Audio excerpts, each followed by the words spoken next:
Movie की शुरुआत में हम ऑलमोस्ट 10 साल की छोटी सी प्यारी सी बच्ची को देखते हैं। इस बच्ची का नाम था सूफी, जो कि एक यतीम खाने में रहती थी क्योंकि उसके पेरेंट्स की डेथ हो गई थी। सूफी को नींद ना आने की बीमारी थी, इसलिए वो पूरी रात जाकर गुजारती थी और उस अजाइलम में फिरती रहती थी क्योंकि उसे पूरी रात ही नींद नहीं आती थी। और हर बच्चे की तरह उसे एक डर था कि एक बाबा जी आते हैं और बच्चों को उठाकर ले जाते हैं और फिर वह इन बच्चों को मार कर खा लेते हैं। एक रात जब सब सो रहे होते हैं तो विंडो के पास उसे बिल्ली की आवाज़ सुनाई देती है। वो अब उसे नींद नहीं आ रही थी, इसलिए उसे देखने के बाहर जाती है। जब वो बालकोनी में होती है तो देखती है कि कुछ बिल्लियों ने डस्टबिन को गिरा दिया है। फिर वो अचानक देखती है कि बिल्डिंग के पीछे से एक ज्वाइंट का हाथ आता है और डस्टबिन को उठाकर उसकी जगह पर रख देता है। उसके बाद बिल्डिंग के पीछे से सूफी ज्वाइंट्स को देख लेती है और वो भी ज्वाइंट्स को देख चुका था। उसे देखकर वो डर जाती है और जल्दी से अपने बिस्तर पर चली जाती है। लेकिन वो विंडो से हाथ डालकर सूफी को उठा लेता है और उसे अपने साथ ले जाता है। फिर हम देखते हैं कि ज्वाइंट्स इंसानों के सामने नहीं आता था। जब उसके रास्ते में कोई इंसान आता तो वो किसी न किसी तरह खुद को छुपा लेता था, फिर सबकी नजरों से बचते हुए वहां से निकल जाता है। फिर वो सूफी को भी अपने साथ लेकर एक दूसरी दुनिया में आ जाता है और ये दुनिया थी ज्वाइंट्स की दुनिया, यानी यहाँ पर सिर्फ ज्वाइंट्स ही रहते थे। सूफी देखती है कि ये तो काफी बड़ा घर है और वहाँ की हर चीज ज्वाइंट्स की तरह ही बड़ी थी। सूफी वहां से भागने की कोशिश करती है, जिस पर वो ज्वाइंट कहता है कि यहाँ से भागने का कोई रास्ता नहीं है। ये सुनकर वो डर जाती है और वो नोटिस करती है कि ये एक बुरा ज्वाइंट है।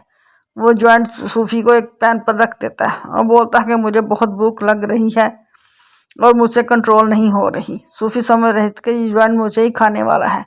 वहां पर और भी ज्वाइंट्स के हंसने बोलने की आवाजें आ रही थी, इसलिए वो इस बूढ़े ज्वाइंट से पूछती है क्या यहाँ पर और भी ज्वाइंट्स हैं। जिस पर वो बूढ़ा ज्वाइंट कहता है कि जी हाँ, यहाँ पर और भी ज्वाइंट्स हैं और सारे ज्वाइंट्स कैनिबल हैं, यानी वो इंसानों को कच्चा ही खा लेते हैं क्योंकि उन्हें किसी भी इंसान पर तरस नहीं आता और जो भी उनके हाथ लग जाता है वो इंसान को निगल जाते हैं। ये सुनकर सूफी और ज्यादा डर जाती है, इसलिए वह बूढ़े ज्वाइंट से पूछती है क्या आप मुझे भी खा लेंगे। जिस पर वो बूढ़ा ज्वाइंट कहता है कि नहीं, मैं इंसानों को नहीं खाता क्योंकि मैं एक वेजिटेरियन ज्वाइंट्स हूँ और ना कि कैनिबल हूँ। ये बूढ़ा ज्वाइंट सिर्फ एक वेजिटेबल ही खाता है जो टेस्ट में बिल्कुल भी अच्छी नहीं थी, लेकिन उसके बावजूद भी वो इंसानों को नहीं खाता और इससे ये बात ज़ाहिर होती है कि वो एक अच्छा और रहमदिल ज्वाइंट है। वो इस बूढ़े ज्वाइंट से पूछती है अगर आप इंसानों को नहीं खाते तो फिर आप मुझे यहाँ पर क्यों लेकर आए हैं। जिस पर वह बूढ़ा ज्वाइंट कहता है तुम मेरे बारे में जान चुकी हो और तुम मेरे बारे में दूसरों को बता देती, जिससे मेरी जान खतरे में पड़ सकती थी और इंसानों को मेरा पता चल जाता और वो यहाँ पर आ जाते और वाकई ज्वाइंट्स को भी मार डालते। और यही वजह है कि मुझे तो यहाँ पर आना पड़ा और अब तुम अपनी सारी जिंदगी यहाँ पर मेरे साथ ही गुजारोगी। जिससे सूफी कहती है नहीं, मैं तो यहाँ से भाग जाऊंगी। जिस पर वो बूढ़ा ज्वाइंट कहता है कि नहीं, तुम यहाँ से निकलने की गलती भी मत करना, वरना बाहर बैठे ज्वाइंट्स तुम पर तरस नहीं खाएंगे। यह कहकर वो बूढ़ा ज्वाइंट सूफी को एक बोर्ड पर रख देता है और उससे कहता है कि तुम थोड़ी देर रेस्ट कर लो। लेकिन सूफी को तो नींद ही नहीं आती थी। फिर वो देखती है कि वो ज्वाइंट अपने बैग से बड़ी बड़ी बोटल्स निकाल रहा है। इन बोटल्स में कोई चीज़ थी जो चमक रही थी। फिर वो ज्वाइंट से पूछती है कि ये क्या है।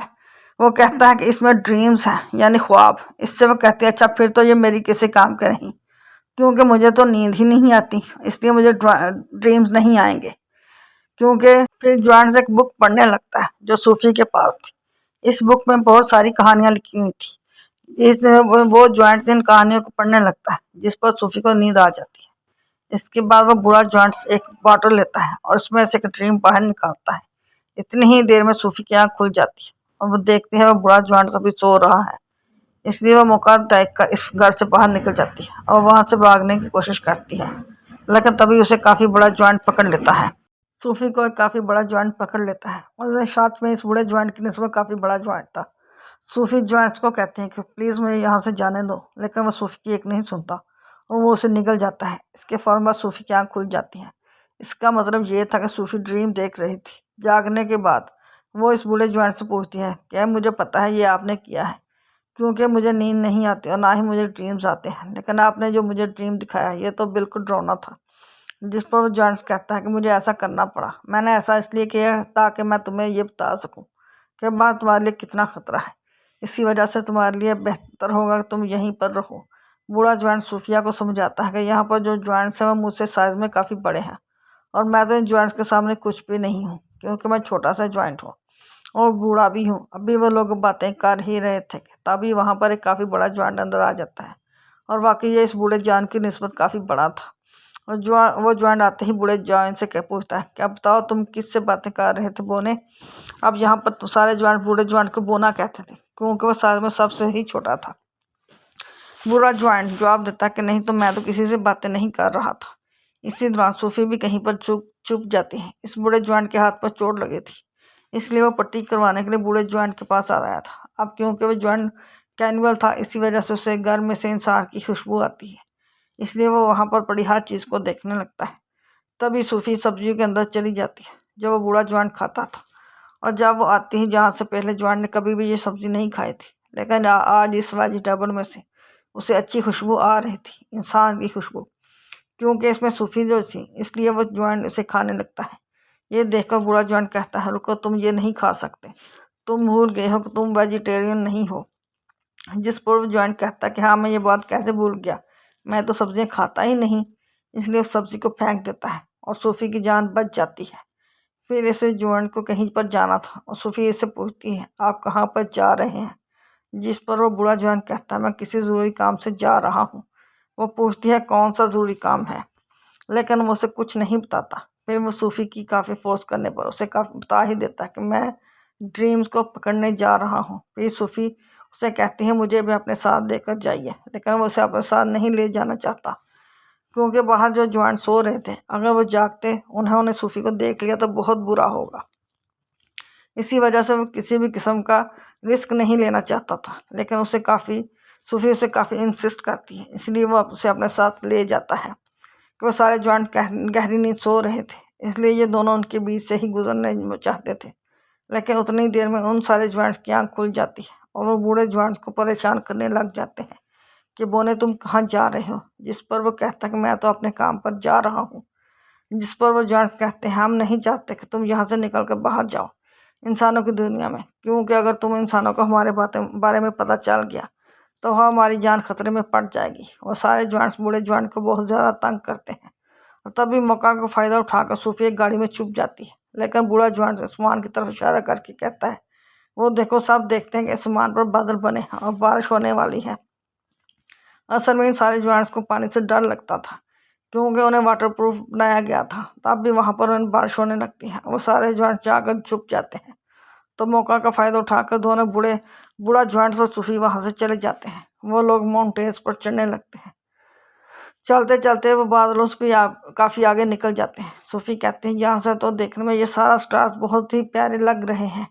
बूढ़ा ज्वाइंट्स कहता है, मैं तो उनका म्यूज़िक भी सुन सकता हूँ। वो बताता है कि मैं इवन दुनिया की हर चीज़ की आवाज़ सुन सकता हूँ। मैं चींटियों की आवाज़ भी सुन सकता हूँ, कीड़ों मकोड़ों की आवाज़ भी सुन सकता हूँ, इवन मैं क्रेज़ की कहानियाँ भी सुन सकता हूँ। मेरे कान इतने तेज़ हैं कि दुनिया की हर आवाज़ को ही सुन सकते हैं। ये सुनकर सूफी कहती है, मुझे तो यकीन नहीं आ रहा, क्या आप सच कह रहे हैं? वो बूढ़ा ज्वाइंट कहता है, बेटा तुम्हें मानना होगा। इसके बाद वो लोग एक कुली के पास पहुंच जाते हैं, जिसके पास एक काफ़ी बड़ा और खूबसूरत ड्रीम था। बूढ़ा जाए पानी में कूद जाता है, उनके साथ सूफी भी घुस जाती है। दोनों फिर दूसरे किनारे पर पहुंच जाते हैं और यहाँ पे हम ड्रीम्स की दुनिया देखते हैं, क्योंकि ड्रीम्स यहाँ पर कतरों की तरह गिरते हैं और बूढ़ा ज्वाइंट उन्हें पकड़ने के लिए यहाँ पर आता है। फिर वो दोनों मिलकर बहुत सारे ड्रीम्स पकड़ लेते हैं। इन ख्वाबों में अच्छे और बुरे दोनों ड्रीम्स ही थे। इन ड्रीम्स को पकड़कर फिर ये लोग वापस जाने लगते हैं। ये दोनों अब एक दूसरे के काफ़ी अच्छे फ्रेंड बन गए थे, एक दूसरे के साथ काफ़ी खुश थे। फिर वो उसे एक दुख भरी कहानी सुनाता है। यहाँ पर सारे ज्वाइंट्स मुझे कहते, फिर वो एक बात सोच कर खुश हो जाता है कि मुझे यहाँ पर कोई ऐसा भी मिला था जो मुझे बिग फ्रेंडली ज्वाइंट कहता था।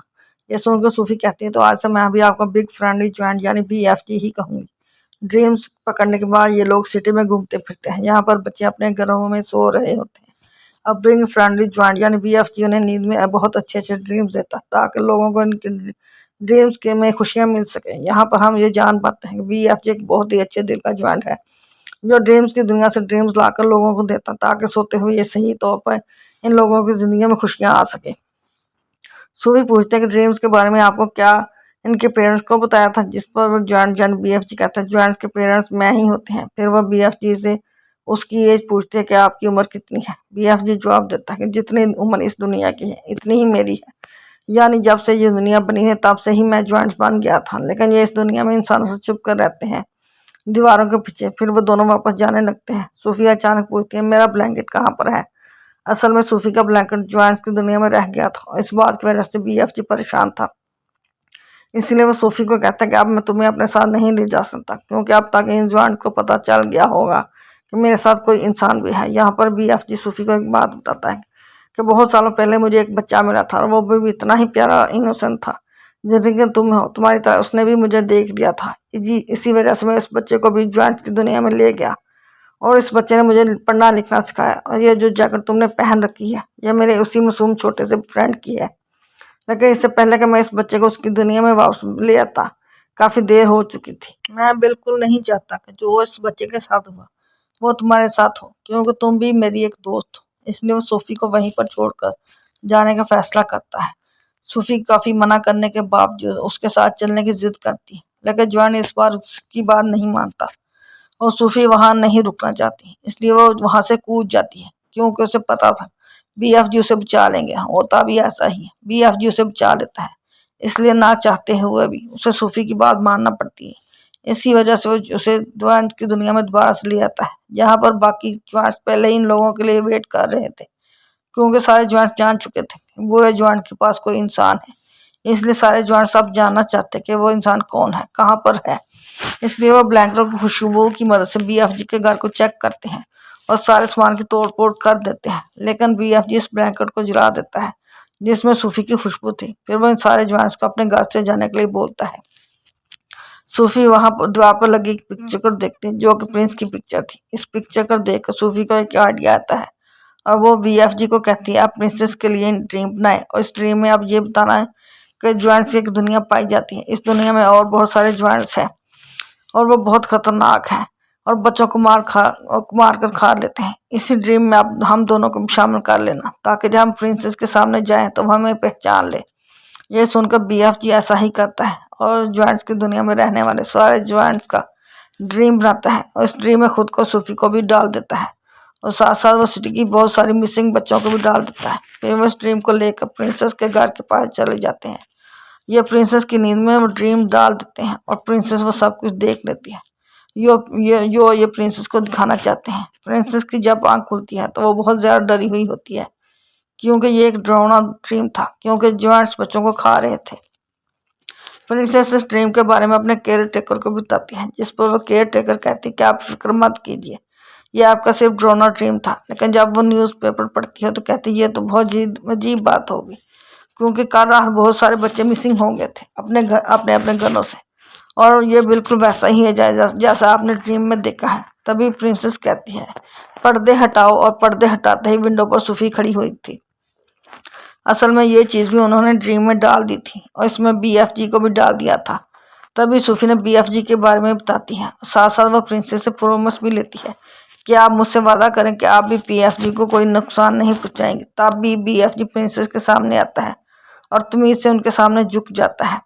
तब प्रिंसेस भी अपने प्रॉमिस को पूरा करती है। अच्छा, आप यहाँ पर ज्वाइंट्स की एक नाम फनी बात भी थी कि वो किसी भी रोड को ठीक कर से नहीं बोलता था, इसलिए वो मेहरबानी को मर जाने कहता था, इंसान को इंसान कहता था और ऐसे ही उल्टे सीधे लफ्ज बोलते थे। इसकी बात पर प्रिंसेस उनका अच्छे से वेलकम करती है, उन्हें काफी अच्छी दावत देती है। फिर ये लोग सारी रात प्रिंसेस को बता देते हैं कि ज्वाइंट्स की दुनिया में 2 बड़े बड़े ज्वाइंट्स ऐसे हैं जो इंसानों और बच्चों को पकड़ खा लेते हैं। इसलिए प्रिंसेस उनकी हेल्प करने के लिए तैयार हो जाती है और अपनी एक पूरी आर्मी तैयार करती है, जबकि वो बच्चे उन हेलीकॉप्टर्स में बैठकर ज्वाइंट्स की दुनिया में निकल जाते हैं। और अब उन्होंने यहाँ पर एक प्रॉपर प्लान बनाया हुआ था, इसलिए वो प्लान के मुताबिक एक जगह पर रुक जाते हैं, क्योंकि ये पूरी तैयारी के साथ उन पर अटैक करने वाले थे। प्लान ये था कि ये ड्रीम बनाएंगे और इस ड्रीम में बीएफजी इन ज्वाइंट्स के लिए शर्मिंदगी और पछतावा डालेंगे उनके बुरे कामों के लिए जो उन्होंने किए थे। और अब बीएफजी ऐसा ड्रीम भी बना भी लेता है, लेकिन जैसे ही बीएफजी ड्रीम्स को ज्वाइंट्स में डालने के लिए ले जाता है तब उन्हें याद आता है कि ड्रीम्स डालने वाली चीज़ तो मैं प्रिंसेस के महल में ही छोड़ आया हूँ और इस चीज़ के बगैर ऐसा करना मुश्किल है कि ज्वाइंट्स के पास जाना, क्योंकि वो जैसे ही सूफी को पकड़ने वाले होता है सूफी इस जार को तोड़ देती है और यह ड्रीम इन ज्वाइंट्स की नींद में चला जाता है। जो भी सो रहे थे। अब ज्वेंस जागते हैं तो उन्हें अपने बुरे काम पर शर्मिंदगी होती है, लेकिन जो ज्वेंस का लीडर था वो तो जाग रहा था, इसलिए उसे कोई भी पछतावा शर्मिंदगी नहीं होती और वो सूफी पर अटैक कर देता है। लेकिन तभी बीएफजी ज्वेंस के सामने आ जाते हैं। बीएफजी बहुत छोटे थे, इसलिए ज्वेंस उन्हें अपने हाथ में उठा लेता है।